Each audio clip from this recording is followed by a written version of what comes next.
안녕하세요. 방구석 성경 만담 시간입니다. 오늘은 창세기 16번째 시간이고요. 창세기 14장에 대해서 함께 좀 말씀을 나누려고 합니다. 창세기 14장 내용을 통해서 우리의 신앙은 주변 상황과 또 일상생활이 굉장히 밀접하게 연관되어 있다라는 것들을 우리가 좀 살펴볼 수 있습니다. 그러니까 우리의 주변 상황도 우리의 신앙생활에 굉장히 중요한 역할을 하고요. 또 신앙이라는 것은 일상생활과 함께 일상에 있는 주변을 함께 돌아보는 것, 이것이 참 신앙 좋은 성도의 모습이다라는 것들을 좀 함께 살펴보려고 합니다. 내용은요, 그 아브라함의 조카 롯이 그 전쟁 포로로 끌려가는 그 장면부터 시작하거든요.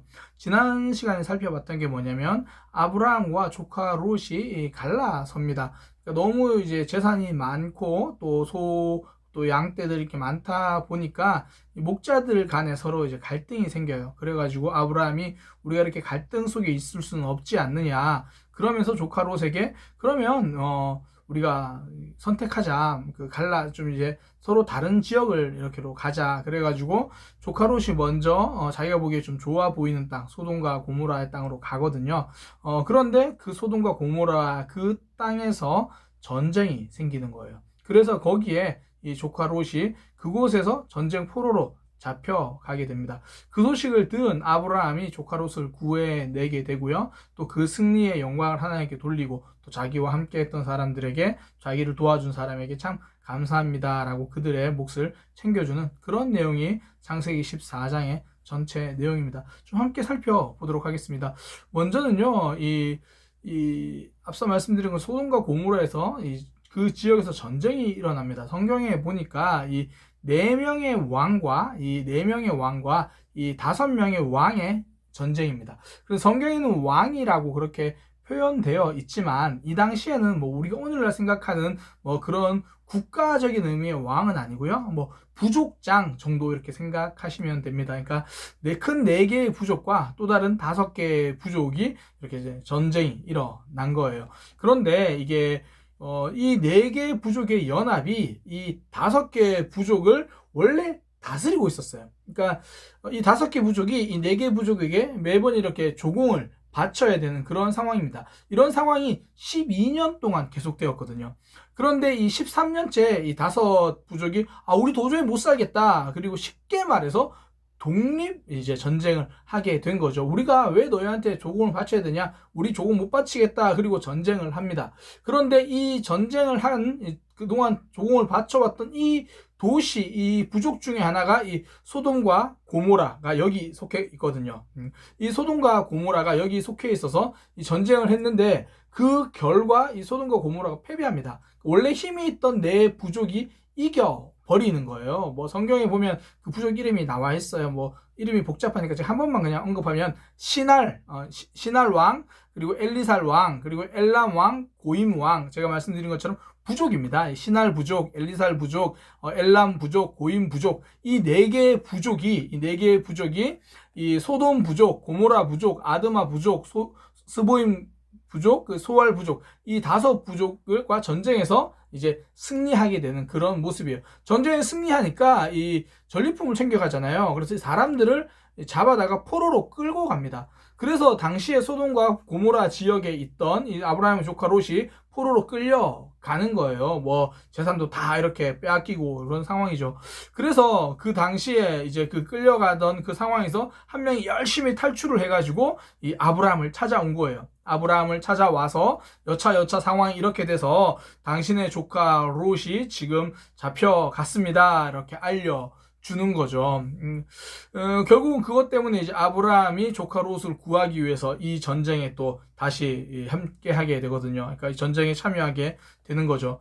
보세요. 분명히 겉으로 보기에는 이 4개의 부족과 5개의 부족 간에 뭐 서로 간의 알력 다툼 혹은 뭐 서로 간의 갈등 이렇게 되는 거죠. 그런데 그것이 이 아브라함의 조카 롯에게도 영향을 미치고 결국 아브라함에게도 영향을 미치는 거잖아요. 이게 어떤 의미냐면 우리 신앙인들의 삶이 이 주변 사회의 모습과 전혀 무관하지 않다라는 거죠. 연관성이 많은 거예요. 뭐 단순하게 생각해 봅시다. 6.25 전쟁이 일어났어요. 우리가 하나님께 예배하고 신앙생활 하는데 굉장히 힘들겠죠. 전쟁이 일어났으니까. 또 하다못해 우리 97년도 IMF 발생했을 때 그런 어려움, 경제적, 국가적으로 다 어려움이 있으면 우리의 삶에 위축되잖아요. 또 지금 코로나 팬데믹 상황에서 우리 예배 드리는 것 자체, 함께 모여서 예배 드리는 것도 어려워졌잖아요. 그러니까 그런 모습들을 통해서 우리가 발견하는 게 뭐냐면, 기독교인들이 신앙생활하는 것, 물론 상황을 넘어서 하나님을 붙드는 거고 하나님을 의지하는 거죠. 그럼에도 불구하고 주변 상황과 무관하지 않다라는 겁니다. 그러니까 주변 상황과 많이 영향이 있는 거죠. 그러면 성도는 이 주변 상황도 돌아볼 수 있어야 되죠. 단순하게 말하면 저는 이렇게 말하고 싶어요. 우리 믿음의 사람들이 나라를 위해서 기도할 수 있어야 된다는 겁니다. 그러니까 나 하나 힘이 내가 나라를 다스리는 사람도 아닌데 그런 모습이 아니라 진짜 이 나라 이 민족이 하나님 나라 안에서 평안한 것, 이 나라 이 민족이 큰 어려움을 겪지 않는 것, 이게 우리 신앙생활에서 굉장히 중요한 영역을 차지하거든요. 그러니까 저는 이렇게 표현하고 싶어요. 먼저는 나라와 민족을 사랑하십시오라고도 말씀드리고 싶지만, 사실 우리가 그런 개념은 굳이 이렇게 나라가 많이 어려움을 겪거나 아니면 해외 나가야 애국심이 생기잖아요. 하다못해 다른 나라와 스포츠 경기를 한다, 그걸 볼 때나. 그래서 특별히 사랑하는 마음을 가지고 기도합시다, 이렇게 말씀드리기보다는 전 이렇게 표현하고 싶어요. 신앙생활 제대로 편하게 그래도 하나님을 섬기는데 방해받지 않게 신앙생활 하고 싶습니까? 나라와 민족을 위해서 기도하시기 바랍니다. 그러니까 주변 상황이 중요하다는 거예요. 그래서 믿음의 백성들은 나라를 위해서 기도하는 자세 굉장히 필요합니다. 그러니까 애국심 이런 걸 다 떠나서도 내가 신앙생활 제대로 하고 싶으면, 내가 신앙생활 방해받지 않는 환경에서 하고 싶으면 나라를 위해서 기도하는 거 필요하다는 거죠. 그러니까 우리 주변과 일상생활이 신앙에 영향을 미칩니다. 그래서 그 부분에 대해서 우리가 인식을 하고 우리 주변 상황들을 좀 가꾸어가는 것, 기도하면서 세워가는 것 굉장히 중요하고 필요한 모습이다라는 거죠. 어쨌든 조카 롯이 그렇게 실제로 잡혀가니까 조카 롯도 잡혀가지만 또 아브라함도 결국은 그 전쟁에 개입하게 됩니다. 아브라함도 사실 족장 개념이거든요. 그 당시에 이제 가나안 땅에 정착을 해서 나름 자기의 힘을 좀 기르고 있는 족장이에요. 그런데 사실 아브라함 혼자 힘으로는 이 4명의 부족 연합을 감당할 힘이 없죠. 근데 아브라함에게도 그와 함께 동맹한 부족들이 있었어요. 이 마므레 부족, 이 에스골, 아넬, 이들이 작게 부족을 이루고 있었습니다. 그래서 이 세 부족과 이 마므레, 그리고 에스골, 아넬, 이 세 부족과 아브람, 이렇게 해서 총 이제 크기 4개 부족이라면 4개 부족이죠. 물론 이 4개 부족보다는 규모가 작지만 이들이 이제 연합을 해서 전쟁을 합니다. 그리고 전쟁에서 승리해요. 전쟁에서 승리해서 이 조카 롯도 데리고 오고, 또 그들이 먼저 4개 부족, 이 소돔과 고모라를 이겼던 이 4개 부족이 빼앗아 갔던 것들까지 다 찾아서 오는 거죠. 승리를 합니다.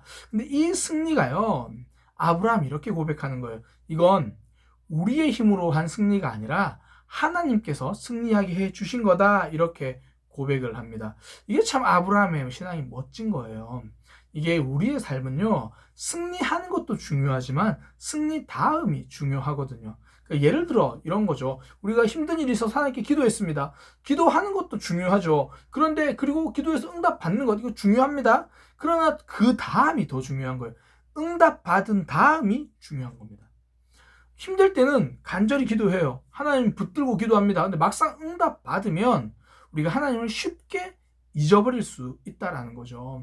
이 성경에 이런 패턴도 정말 많이 나오거든요. 힘들면 하나님을 붙들어요. 그런데 삶이 편해지면 하나님을 놓치는 경우가 많아요. 그런데 아브라함은 본인이 승리를 한 이후에 이 승리는 하나님이 주신 거다라는 것을 놓치지 않습니다. 그 모습이 어떻게 드러나냐면, 멜기세덱이라는 사람에게 아브라함이 자기가 전쟁에서 승리해서 가지고 온 그 전리품, 그러니까 이 당시에는 전쟁에 승리한다 그러면 사람뿐 아니라 모든 재산을 거의 전리품으로 뺏어오거든요. 그 전리품의 10분의 1, 오늘로 말하면 11조 개념이죠. 그러니까 10분의 1을 그 멜기세덱이라는 사람에게 줍니다. 이 멜기세덱이 성경에 보니까 하나님의 제사장이다 그래요. 그러니까 하나님의 제사장, 즉 하나님께 드린다는 겁니다. 내가 이 빼앗은 모든 것, 이거 하나님이 주신 승리 덕분입니다. 모두 하나님께 드립니다라는 그런 고백으로 10분의 1을 멜기세덱에게 주는 거예요. 하나님의 제사장에게. 그러니까 이건 하나님께 드린다라는 의미죠. 이 고백에서 아브라함은 이 승리를 내가 한 것이 아니라 하나님이 주신 승리다를 고백하는 거예요. 그러니까 뭐 오늘날도 우리가 11조를 하고 있잖아요. 그 11조는 다른 게 아니에요. 내 삶에 지금 주어진 것, 내가 오늘 먹고 살아가는 것 다 하나님이 주신 겁니다. 이거 고백하는 거예요. 다 하나님이 주신 거다라는 걸 고백하는 의미에서 그 주신 것에 10분의 1을 따로 떼서 구별해서 하나님께 드리는 거죠.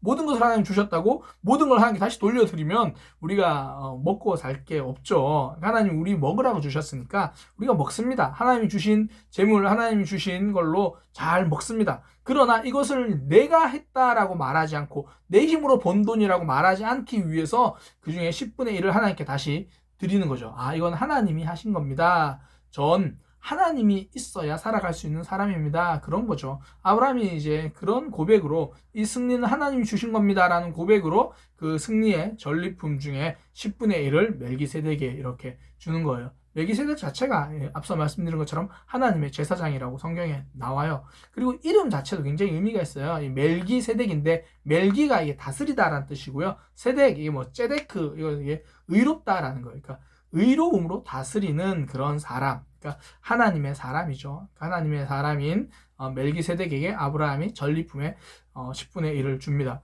그리고 나서 그 받아왔던 자기가 이제 그 가지고 왔던 전리품을요, 자기가 또 다 가지고 가지도 않아요. 사실 전쟁을 처음으로 다시 한번 생각해 보시면 4개 부족과 5개 부족이 전쟁이잖아요. 5개 부족이 우리 못 살겠다고 전쟁을 걸었어요. 그런데 4개 부족이 싸워서 이 5개 부족고를 다 가져가 버렸단 말이죠. 그래서 아브라함이 전쟁에서 이걸 다시 찾아왔어요.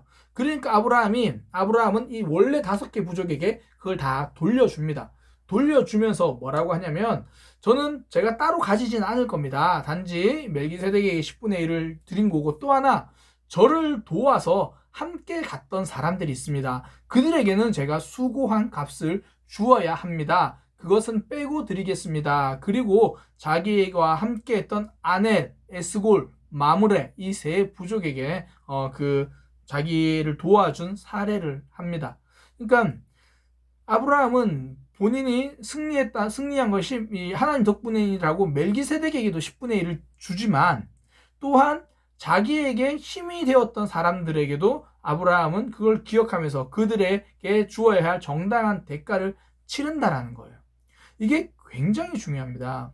가끔씩은 신앙을 좀 오해하는 분들이요, 교회에서는 내가 하나님께 11조도 해야지, 감사헌금도 해야지 잘 드려요.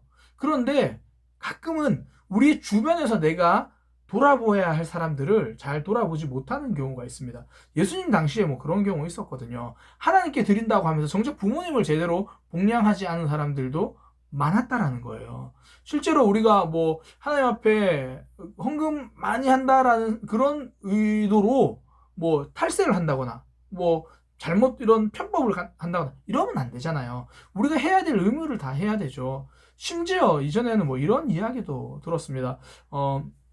뉴스에도 좀 난 사건이긴 한데요.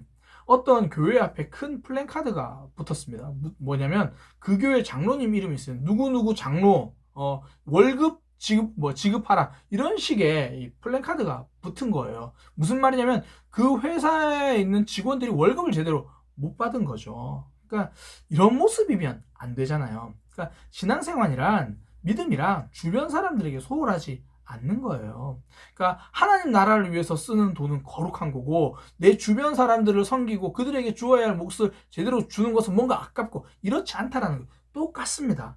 오죽하면 예수님이 이렇게 말씀하셨잖아요. 작은 사람 하나한테 한 사람이, 연약한 이에게 한 것이 바로 나에게 한 거다, 그렇게 이야기를 하잖아요. 그러니까 우리가 그 부분을 놓치지 말아야 합니다. 그러니까 신앙생활은 주변 환경과도 굉장히 영향이 있고요. 우리의 믿음 생활이라는 게 결국 주변 사람들을 잘 돌아보는 것, 이것이 우리의 믿음의 모습이 되는 거죠. 이걸 꼭 기억하시기 바랍니다.